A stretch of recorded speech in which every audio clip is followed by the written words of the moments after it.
In 1982 July, India had its first Sikh president, Gyani Jail Singh. And when I was in Canada, I wanted to see that news in local newspapers. But unfortunately, whatever newspapers I read, I didn't find that news. So it came to my mind, why?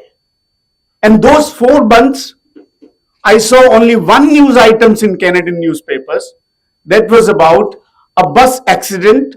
A bus filled with pilgrims fell into a ravine and 30 people were killed. When Vasco da Gama came to India, he was asked, "Aap kyun aaye bhai?" He said, "We have come to seek spices and Christians." Two objectives: commerce and evangelism. In the last 200, 300, 400 years have built a narrative, the propaganda that we talked about.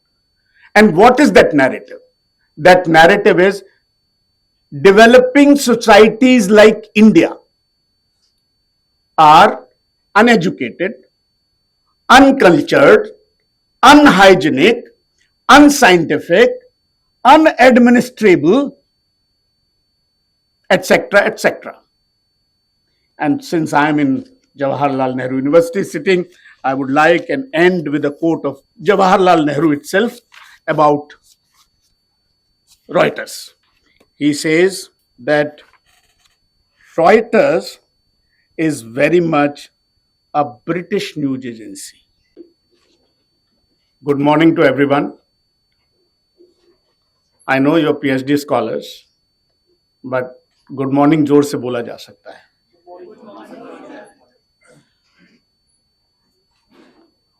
Professor Kaushal Sharma, Professor Suchi Yadav, Ma'am Vice Chancellor, she's not there, Professor Anand Ranganathan, and I'm so happy and proud to be here this morning. When you come to your own university, when you meet faculty members, when you see those trees, when you see those buildings, you feel nostalgic about it. In our times, we didn't have a School of Media Studies. Professor Manu Konda is there. I have held some sessions with him. You're so privileged now in JNU that you have Media Studies Center here and the able faculty here. When I was coming today, I was just remembering my hostel room in Sutlej.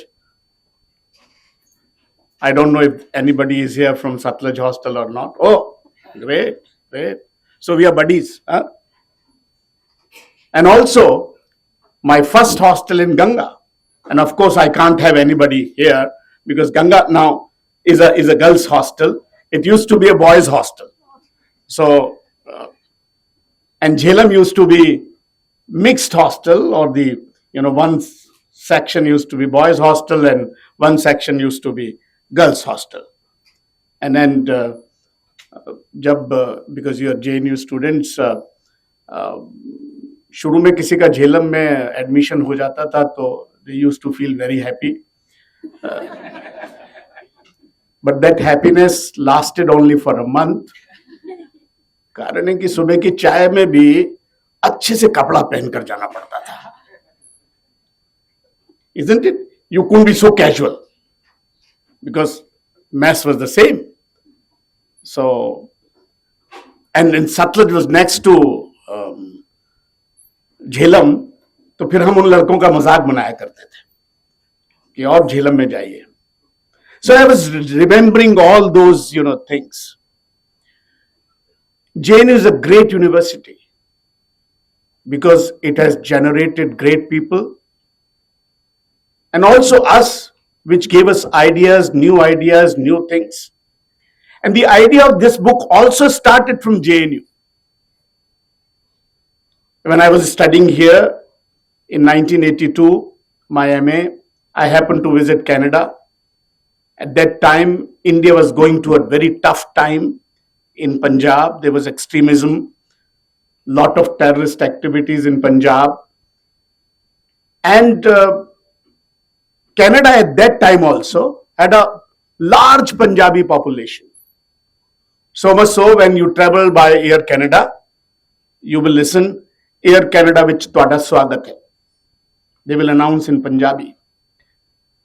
You go to Toronto, there were many streets named signages in Gurumukhi at that time. And there's lot of interest in Punjab. In 1982 July, India had its first Sikh president, Gyani Jail Singh. And when I was in Canada, I wanted to see that news in local newspapers. But unfortunately, whatever newspapers I read, I didn't find that news. So it came to my mind why. And those 4 months, I saw only one news items in Canadian newspapers. That was about a bus accident. A bus filled with pilgrims fell into a ravine and 30 people were killed.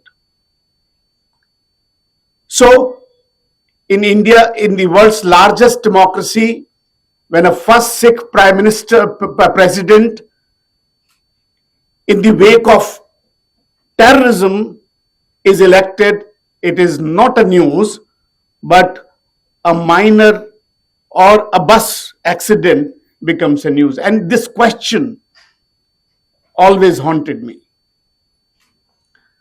And I was registered for PhD, and PhD also my topic was Western media coverages of third world crisis situations. But I was not that lucky to complete my PhD. I joined journalism and हमने कहा PhD होती जाएगी. But that question always haunted me. And when I see coverages today, there is no change. Then I started researching the subject. In fact, I owe it my book to JNU because during COVID times, I was going through my files and I found the bibliography which I had prepared for my PhD degree. And also one of the chapters that I prepared, it came very handy for this book. So I owe it to my School of International Studies because there was no media studies at that time. So when you say that propaganda, dynamics of propaganda is done for something. Some objectives are to be achieved through that propaganda. What is that objective? One must think as an academician, as a journalist. Now let me go back to my book has been categorized as a media studies book, but it has history, it has culture, it has many more shades. And it's not an academics book because I'm not an academician. The journalism or media as is presented to us today, and time and again we are told that it is an independent watchdog of things, that it looks at things as they are, at least Western media. But fundamentally, Western media is a product of imperialism. It's an extension of enterprise of imperialism. So if you are a product of imperialism, how can you be against it? Let me also go a little bit into the history.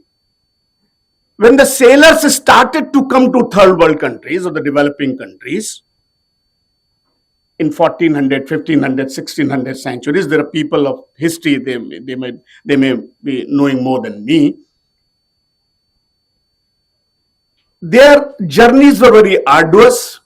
They started from Europe, very costly. Who funded them? There were joint stock companies in Europe. We know of East India Company, but then you'll find, you Google, you look, almost every European country made a joint stock company. And the investors were people who had money, the king or the governments. Now, when they came,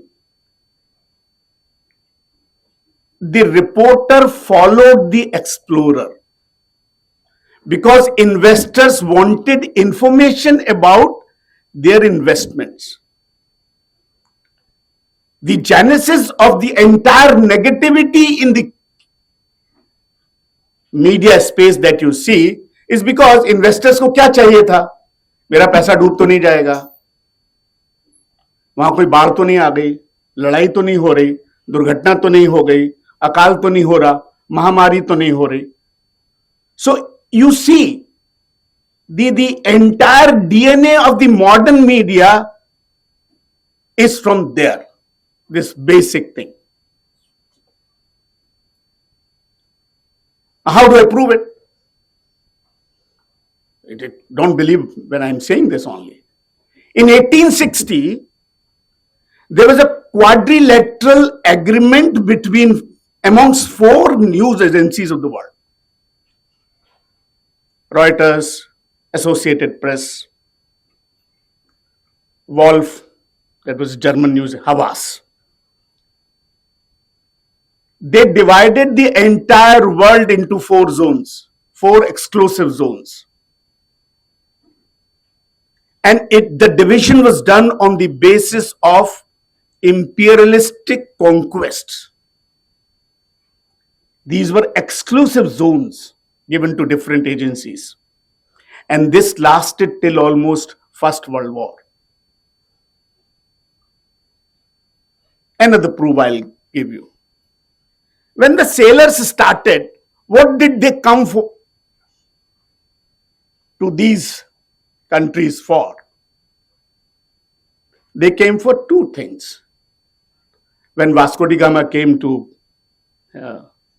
India, he was asked, "Aap kyun aaye bhai?" He said, "We have come to seek spices and Christians." Two objectives: commerce and evangelism. I'll read something from the book. When Columbus started in 1492, I suppose, he also said the same thing. Another one, Sir H.M. Stanley. So 1492, Vasco da Gama comes in 1545, and H.M. Stanley, 1890. Sir H.M. Stanley, Google it. He's one of the celebrated media persons and explorer who later became MP also in the British Parliament. I'll read what he spoke when he was coming.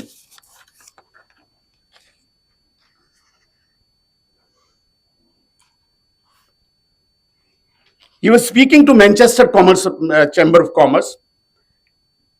He says, there are 50 million people, and he went to Africa. There are 50 million people beyond the gateway to Congo, and the cotton spinners of Manchester's are waiting to clothe them. Birmingham foundries are glowing with the red metal that will presently be made into ironwork for them, and trinkets that shall adorn dusky bosoms. And the ministers of Christ are zealous to bring them, the poor benighted heather, into the Christian fold.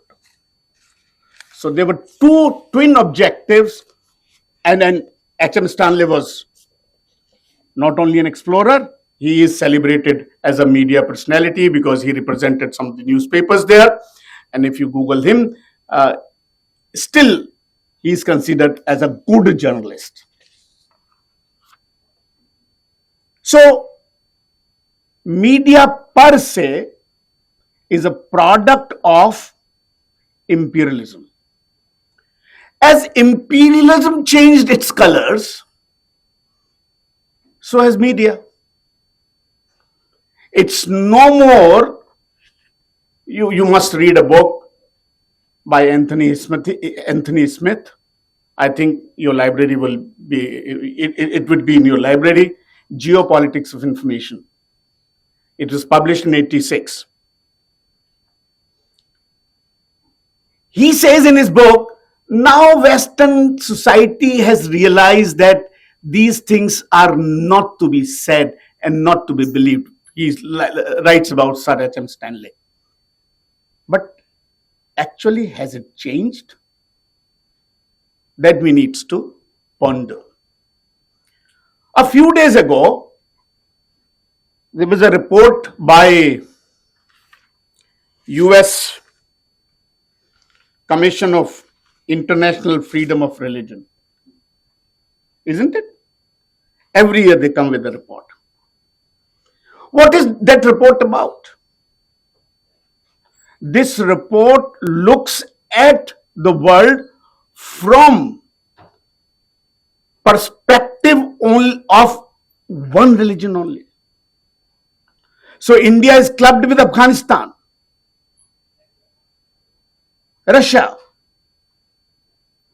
How come? A country who has been so tolerant, which says Vasudhaiva Kutumbakam, Ayam Nijaya Parovettim Garana Laguchetasam Udar Charitanantu Vasudhaiva Kutumbakam.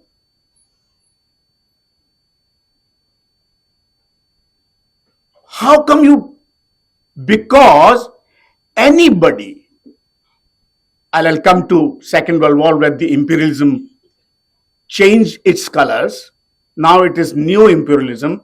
And if what I were to describe my book in one line, one sentence on a one frame, it is about colonization of minds. Colonization still continues, and media is one of the most important tools by the Western society to continue this colonization of minds. It is not an independent watchdog as it made out to be. Anybody challenging that the existing power balance in the world, because it's the job of the media to see, the Western media, that existing power balance is maintained. It is nurtured. The present system remains as it is. I'm a student of international relations. So anybody who asserts beyond this will be painted as a villain. You may have different kind of narratives built on it. Somebody is bringing autocracy, somebody is against democracy, somebody is against freedom of expression, etc., etc. And those talking of freedom of expression, they themselves are very choosy about, they cherry pick what they want to say. And in my book, I've given number of examples, number of instances. And I'll quote only two. One is about COVID. What happened during the COVID? If you recall, 2020, the COVID started in January. Europe was having a tough time. If you read papers of those times, Italy was particularly having a tough time. US, UK, Germany. At that time, number of patients in India, or the number of infections in India, were very limited. In fact, January there was no infection. The first infection is on 30th January, a girl in Kerala who came from Wuhan. I have put it there. Now, what was happening? West in the last 200, 300, 400 years have built a narrative, the propaganda that we talked about. And what is that narrative? That narrative is developing societies like India are uneducated, uncultured, unhygienic, unscientific, unadministrable, etc., etc. You read a lecture by Churchill about duty in India, 1931.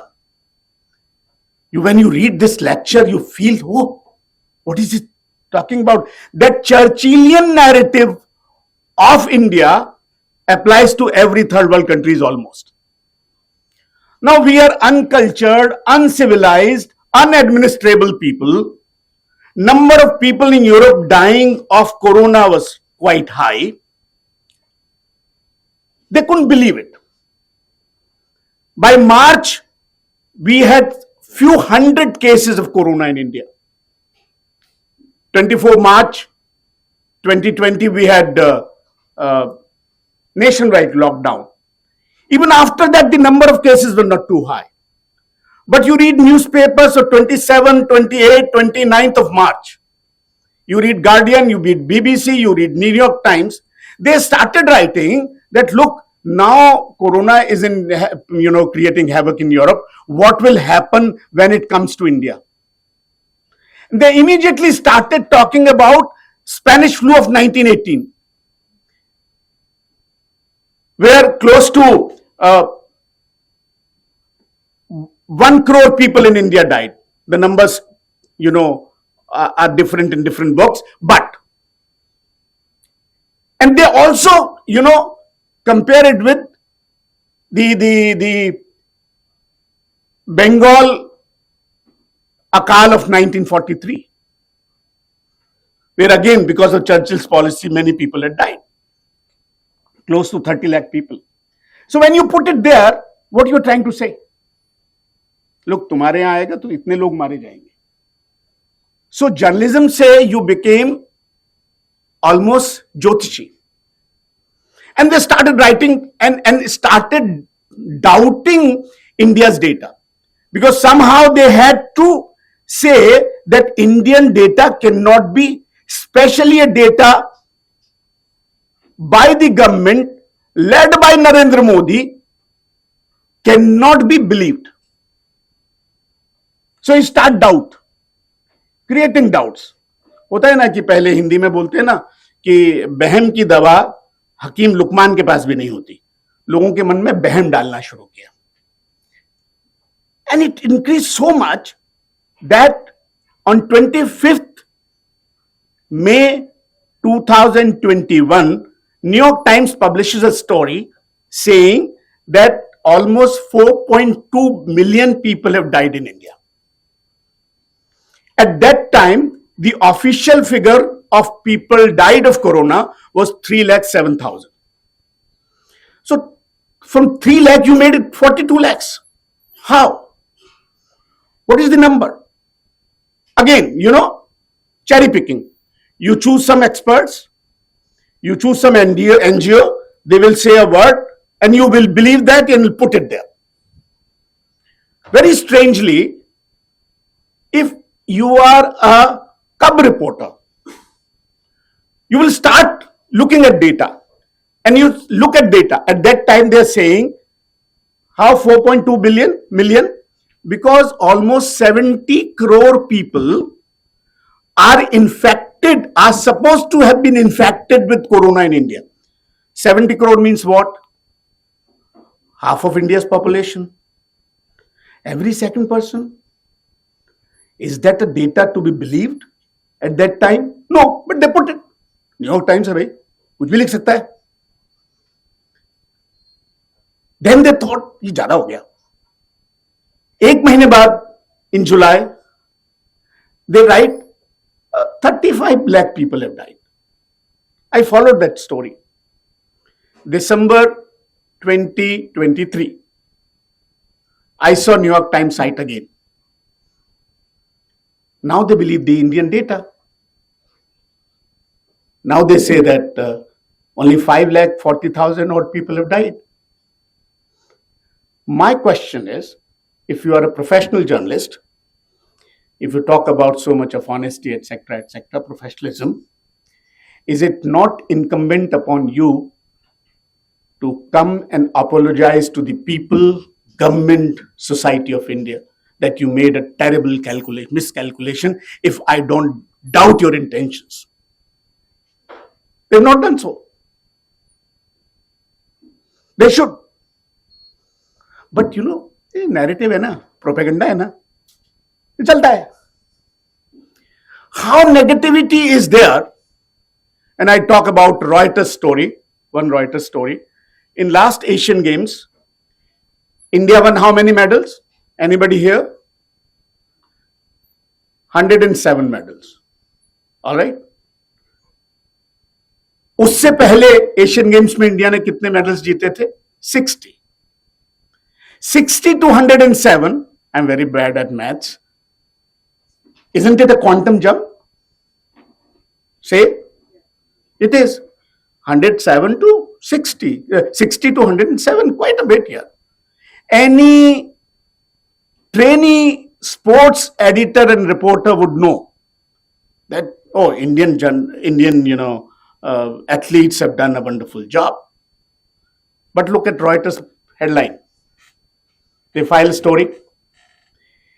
India happy in a small Asian pool. What's the headline? Is a headline or a commentary or an editorial? What? Not happy? Who is not happy? This is how. I've given a number of Mangalyaan, Chandrayaan, and I'll give you, the Chandrayaan example, and then I'll finish because I'm sure my time is over, but I want to talk about it. What happened when the Chandrayaan mission was there, Chandrayaan 2? A BBC reporter asked, the BBC anchor asked the BBC reporter, so, India is spending so much money on ISRO. There's so many poor people in India. So many people do not have toilets. How come do you spend money on ISRO? Why should you? Totally two unrelated things. Dr. Ananda Raghunathan is a scientist. He knows that development of humans is not in a linear fashion. It's not that everybody becomes rich and then you start investment on science and technology, etc. Everything go hand in hand, isn't it? And ISRO, in any case, has played a very important role in poverty alleviation in India through its remote sensing satellites, etc., etc. I've quoted one figure here. As per British estimates, there are 20% people poor in Britain. 20% poor. They're their own state estimates. So if 20% people are poor, why are you spending so much money on that 74 years old king's coronation? Has the BBC asked that question to itself? You're showing it live toward the world. You tell us that we are superstitious when coronation was happening, and I have no comment to make on that. There is no subjective. Some oil was, poured, some whatever. Your tradition. I respect that. But you respect my tradition also. Don't look down at it. Don't say that you are superstitious. Don't proclaim yourself to be the most modern society. So my book is all about this. It talks about Sardar Patel, talks about what they did with Gandhi, what they did with Ambedkar, what they did with Nehru. And since I'm in Jawaharlal Nehru University sitting, I would like and end with a quote of Jawaharlal Nehru itself about Reuters.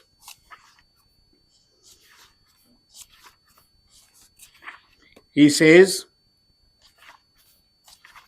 that Reuters is very much a British news agency.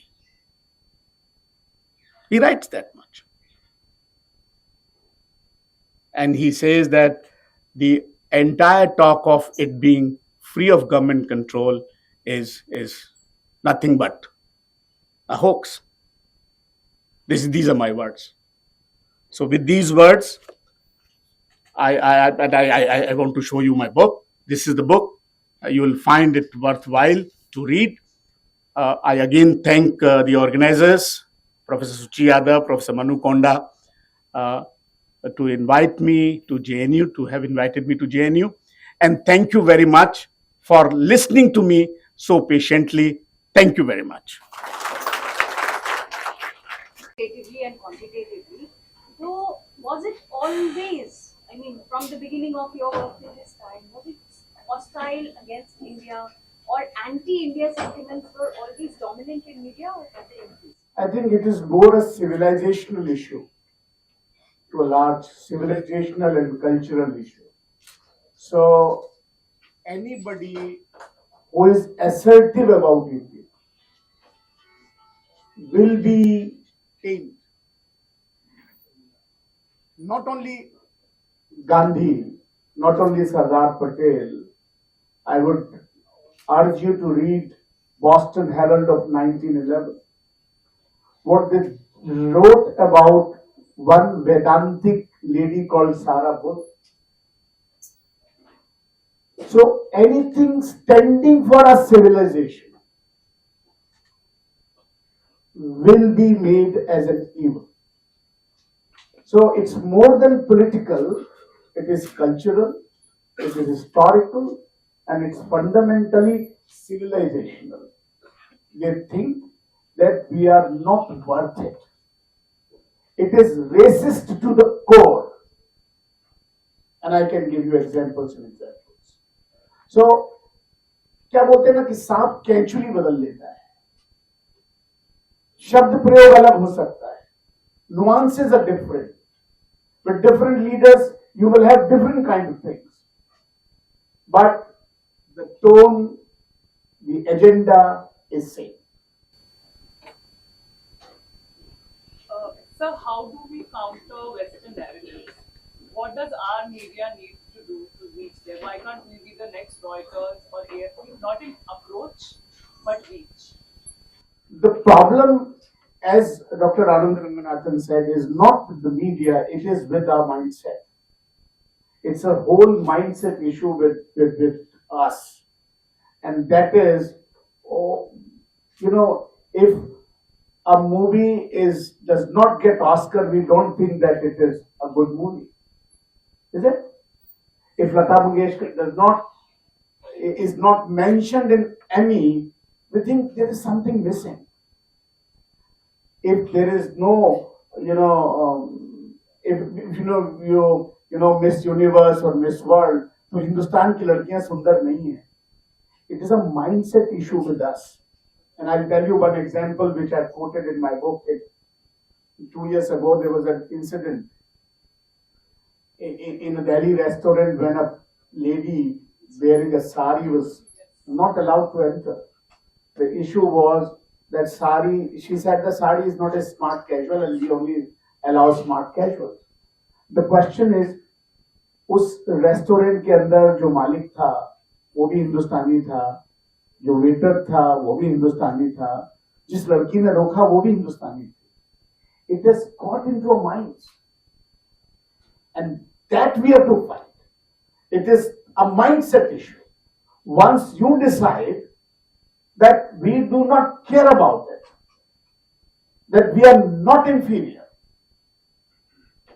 then the battle will be won. Otherwise, we'll be always talking about it. Yeah, please, one by one. Yeah. Sure, sure, I get it. Can you just get up and be a little loud?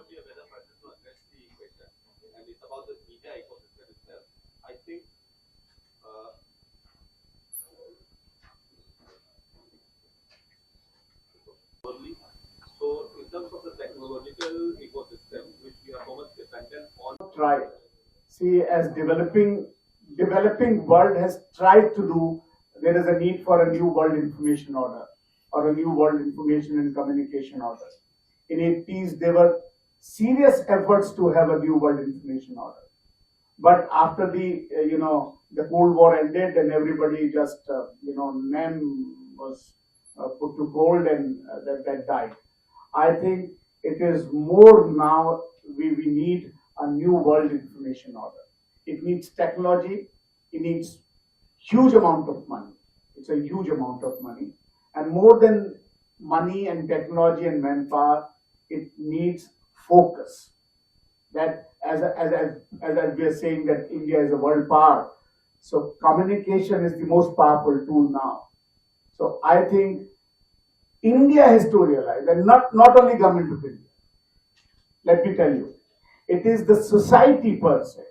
It is not government's job to start a Google. It's not government's job to start a YouTube. The civil society, the entrepreneur, universities like you, they have to come together and start an ecosystem.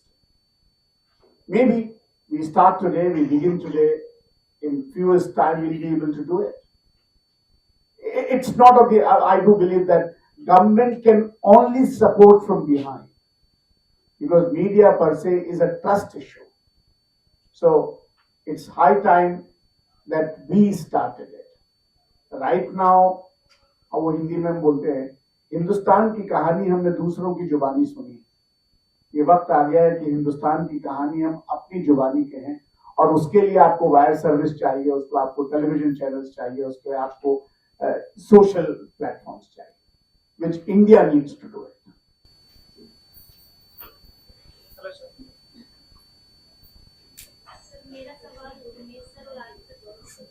अरे इनको तो mic चाहिए ही होगा.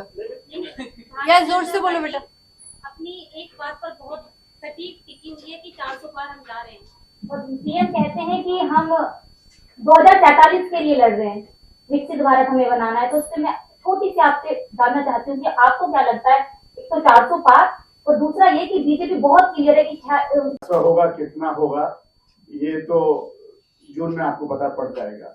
As it is, whenever I have been a journalist, I never try to put a number. You can only see trends, what people are, लोगों का दिमाग किस issue पर वो वोट कर रहे हैं. As a journalist, if you can find that out, then you can also predict and likely outcome. अब बाकी तो चुनावों में नारे बहुत सारे लगते हैं, लगते रहेंगे. 47, 27, 37 ये सब ये बीजेपी वालों से पूछना चाहिए. हम एकेडमिक्स और जर्नलिस्ट का सवाल नहीं है. Hello sir. नहीं देखिए, नारों का मैं कह चुका हूँ कि हर पार्टी का अपना नारा है. कांग्रेस का भी आपकी बार 40 पार. इस पे आप कॉन्सेंट्रेट नहीं कर रहे. वो भी डरके की चोट पे कह रहे हैं भाई हम लेके रहेंगे 40. So I think it's just take it in the manner of speaking. My question is for Umesh sir. Government is coming with a new broadcasting service, national broadcasting service bill, and how do you think this is going to impact our media ecosystem? Because there are apprehension, and you know that it encompasses OTT, current affairs, and digital news as well. So how do you, there are apprehensions that search and seizure provision is there, and government officers can confiscate the equipments of any media journalist or someone who has started it. So do you think these apprehensions are really viable, or these are just propaganda, another kind of propaganda that is going on? And how do you think this is going to impact our whole media ecosystem? There are two parts to your question. One is that should media or the new media per se should be in the ambit of law or not? My answer is that there has to be a level playing field for all the media. There has to be one law for all the media. It is not that when I'm making a film, I'm going to censor board. When I'm showing a television series on a television channel, then there are norms. But there are no norms for a OTT platform. I think You have to have level playing field for everyone. You don't want to have a law, don't have a law for anybody. So that is one thing. Whether government should control or not, as a journalist, I don't think it is government's job to control free speech. But yes, free speech comes with certain riders. Article 19 has certain riders that should be equally applied to all the situations. As simple as that. I cannot, if I'm running a YouTube channel, I cannot have a free license, whereas others do not have. That is one more thing. I think there is a need to not control, because that's not the job of the government, but bring everybody in the legal constitutional framework, whatever is there. Can I answer that just a little bit?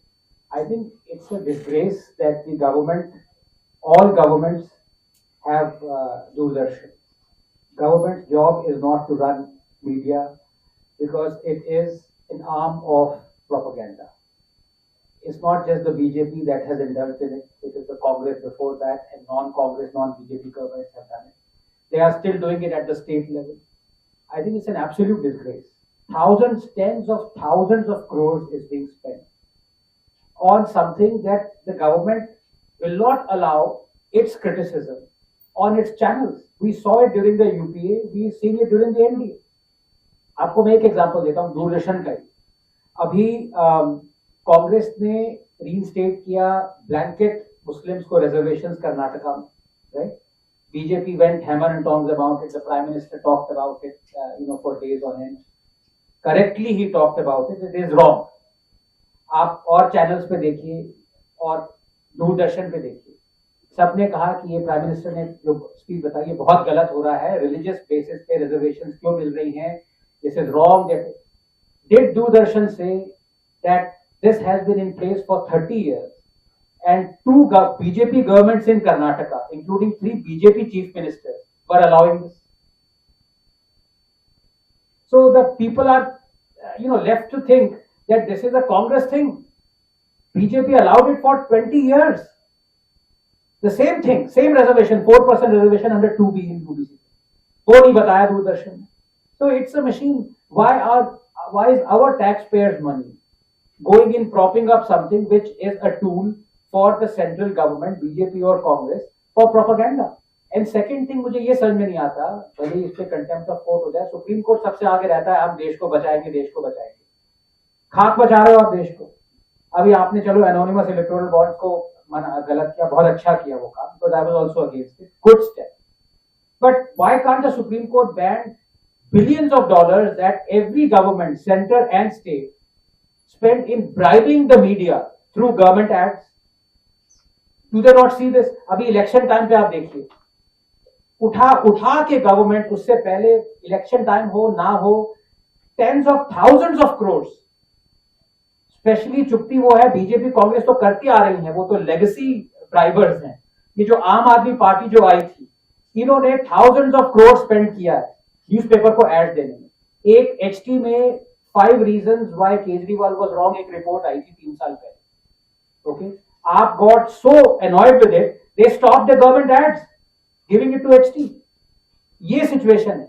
Is this not illegal? Can the Supreme Court not see this? ये governments जो पैसा देती हैं ads का media को, ये किसका पैसा, कहां से आ रहा है उनके पास ये पैसा? ये हमारा पैसा है. So the Supreme Court can't see this.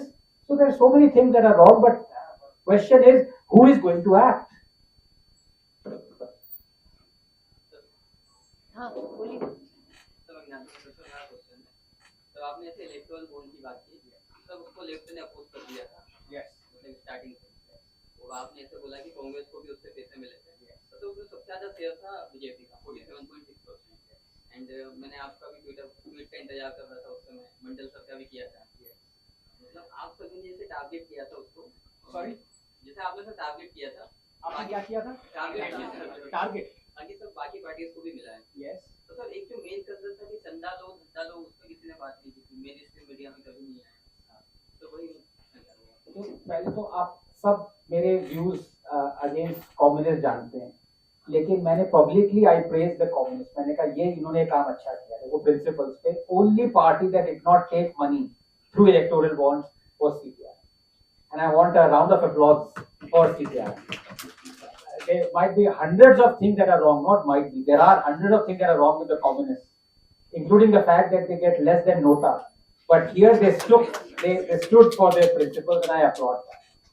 But the question is not whether BJP took or Congress took. I mean, essentially what you're saying is if somebody has committed 10 murders versus somebody has committed one murder, please highlight the 10 murders and leave the guy who's committed murder is murder.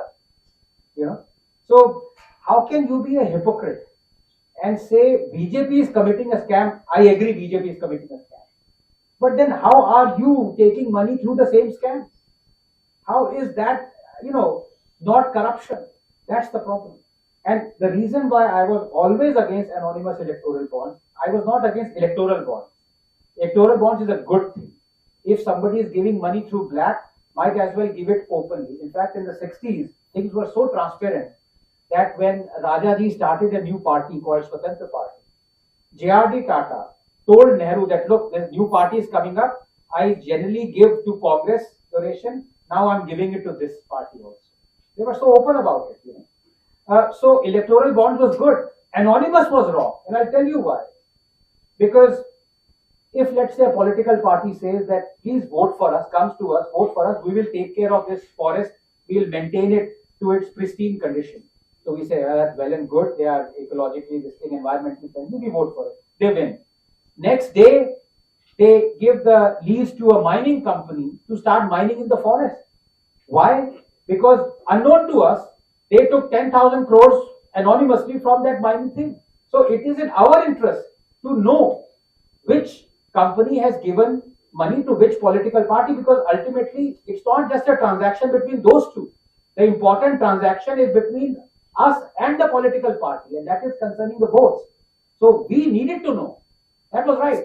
But the other thing that was patently illegal, and I don't know how in this country this went ahead, was the Supreme Court said retrospectively name the companies that gave money.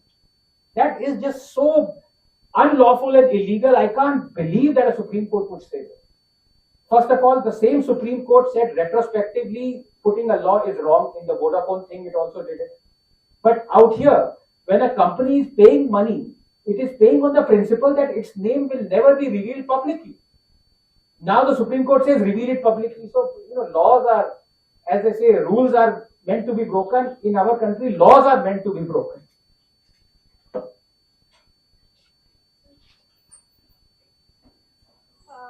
Because today I've got this opportunity, so I'll take your advice on my PhD thesis topic. And now I'm Please little don't blame nervous. me if anything goes wrong. No, actually, I'm little nervous with introducing it because I have Pakistan in my topic, and that is said that Pakistan doesn't have any value now. So, I think that what I'm doing, is it worth it? The thing is actually that how, to put it simply, that how BBC is covering the socio-political issues of Bharat and of Pakistan. So it's a comparative study that how it is covering both the countries. So I'm working on the structure, on the content, on the absence, maybe some part of the story is absent, or maybe an entire story is absent. So what else can I do to make the topic better and to make this comparison working? I think it's a very perceptive topic. I congratulate you for it. If anything goes wrong, please don't come back and blame me. But yeah, I mean, there were so many things that were wrong in asking for the state of Pakistan. But having done that, how it has transpired in the last 70 years, how that state has progressed, everything that it has done, almost everything, is being wrong, is being criminal, is being illegal. And of course, it has been a pawn in the hands of the West, and therefore, it is in the interest of the West to propagate a Western media ecosystem, as one can put it, to prop up Pakistan. I mean, for example, how Pakistan has been a dummy for American interests, for almost 50, 60 years. So obviously the American media was very kind to Pakistan. And if you remember in the 80s and 90s, even till 2000, any Western leader who were to visit India would always couple that visit with Pakistan. They would visit Pakistan as well. So we were always coupled. One of the great successes of Modi was that he has decoupled India with Pakistan. He simply ignored Pakistan. Now, initially when he did, all of us said, oh, well, neighbor, this, that, but now we're so used to it that it actually doesn't matter. But this is not to say that your thesis wouldn't matter. Your thesis has immense implications, and I think people would love to know how a feudal society, based on this fancy of this religious utopia, has simply crumbled.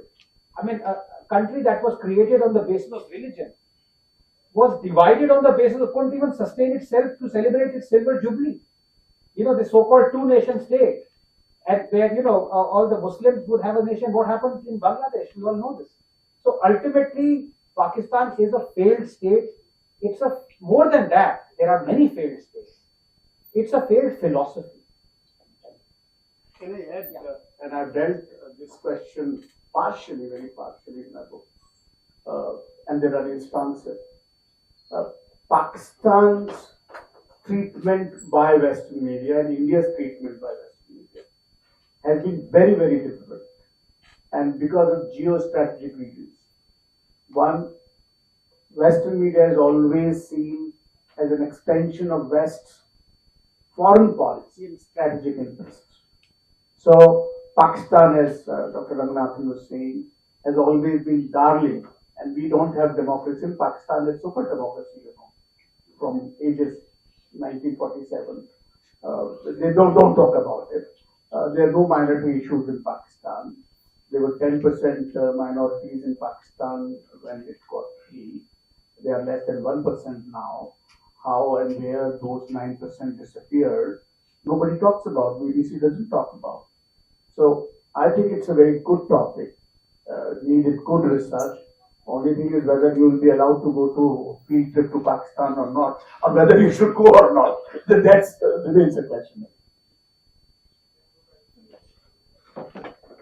I think if you start writing for the Wire, then you would get the visa to go to Pakistan. Even after all this, BBC is covering it very positively.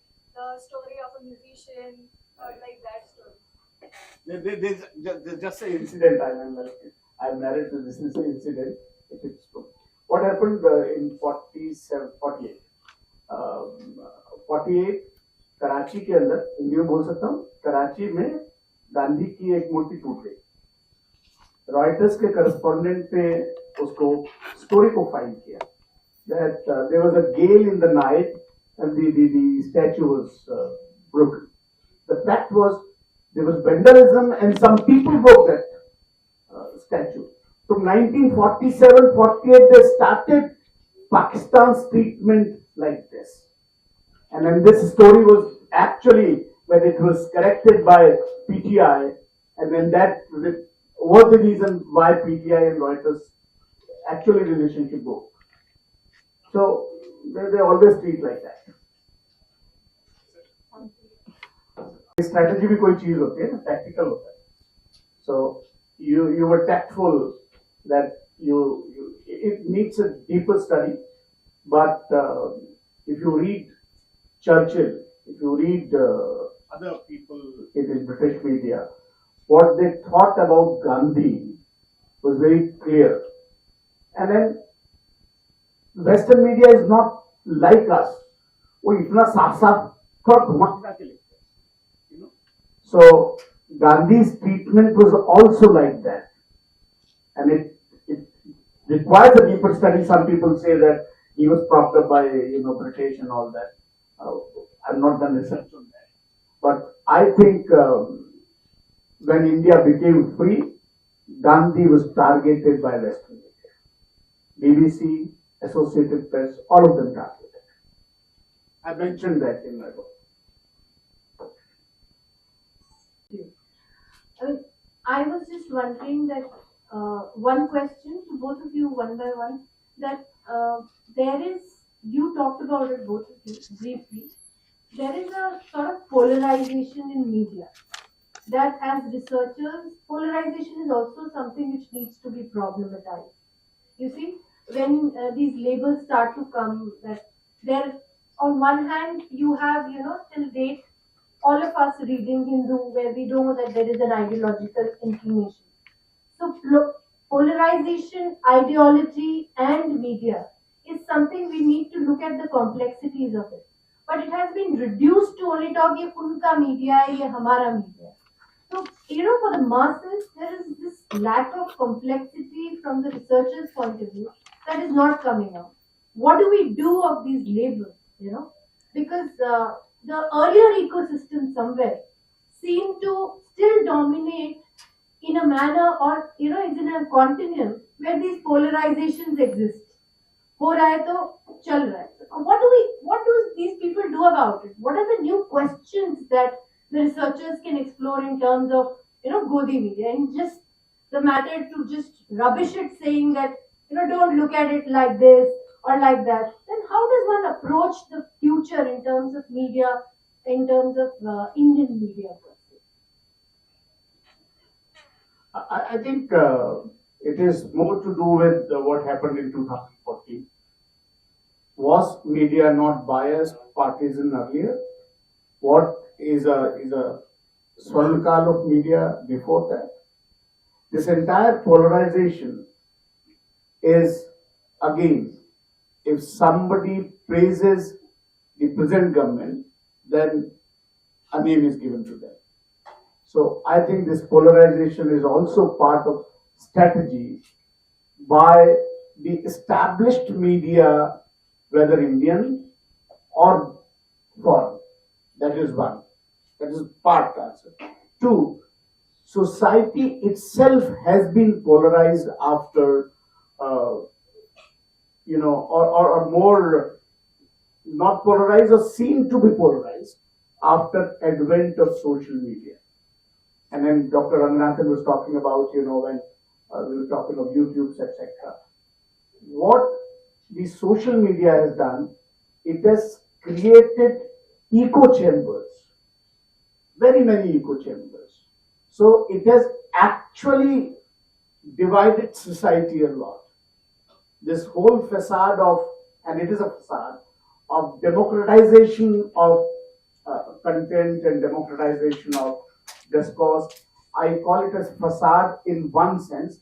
Yes, the content creation has been democratized to some extent, where you can see people speak, but never in human history, never mind my words.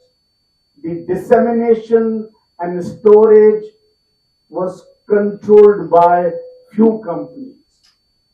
Few for-profit companies are now deciding what you will see, what will be on your timeline, etc. So I think from communication point of view, it is a very, very critical and dangerous point for civilization as such.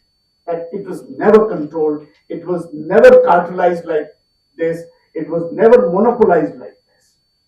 And we need to think as communicator that it's a biggest question. And you see its manifestations.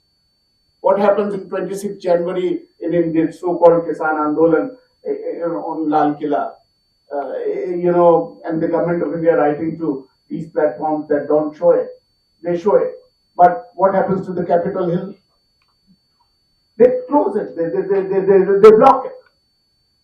So I think it's very, very dangerous for communication. And we as researchers, I think we need to go beyond this surface of so-called democratization of media. I have a slight disagreement with Umesh, if you would permit me. There are two questions that were asked. I think the first one was, the second one was concerning democratization. I'll come to that. About the control. I think the first one, I'm so sorry, I've forgotten about the first one. I asked you about the polarization. Yes, The yes. polarization in terms of ideological inclination. Correct, correct. So, and I think I for one don't mind polarization at all. And I just don't say it as a chemist who loves polarization plus or minus. The fact of the matter is, the more polarized we are, the more frank we are. We just, I'm fed up of political correctness.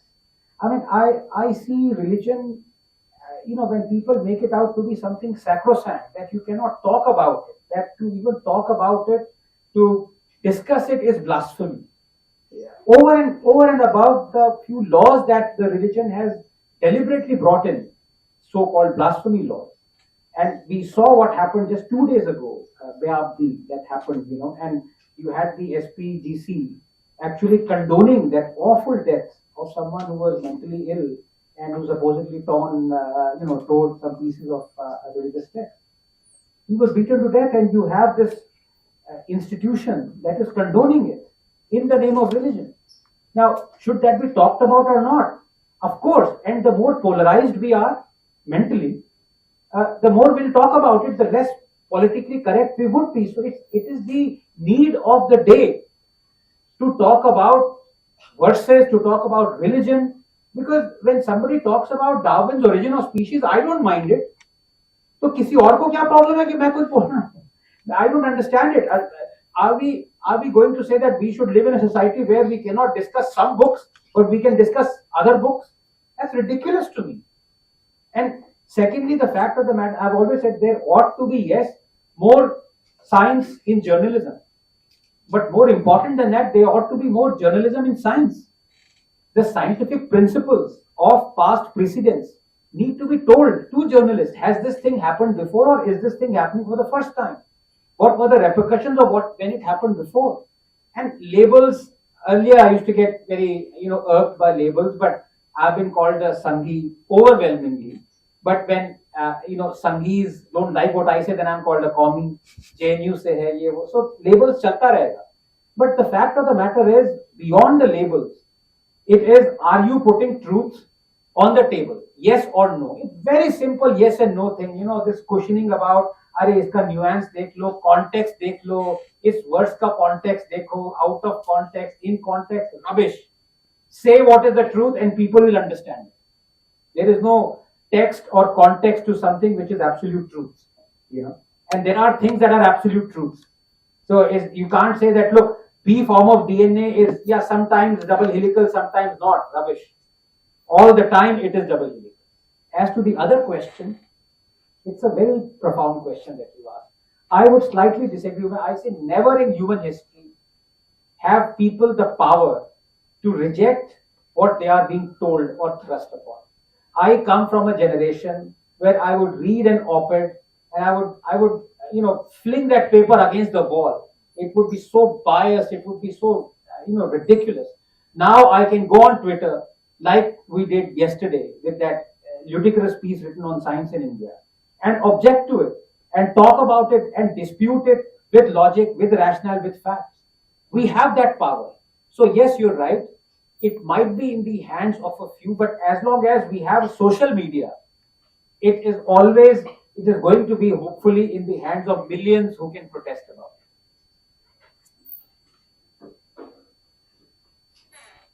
Thank you so much, both of you. I would say that the session has been really, the silence, but nobody wants to move here and there.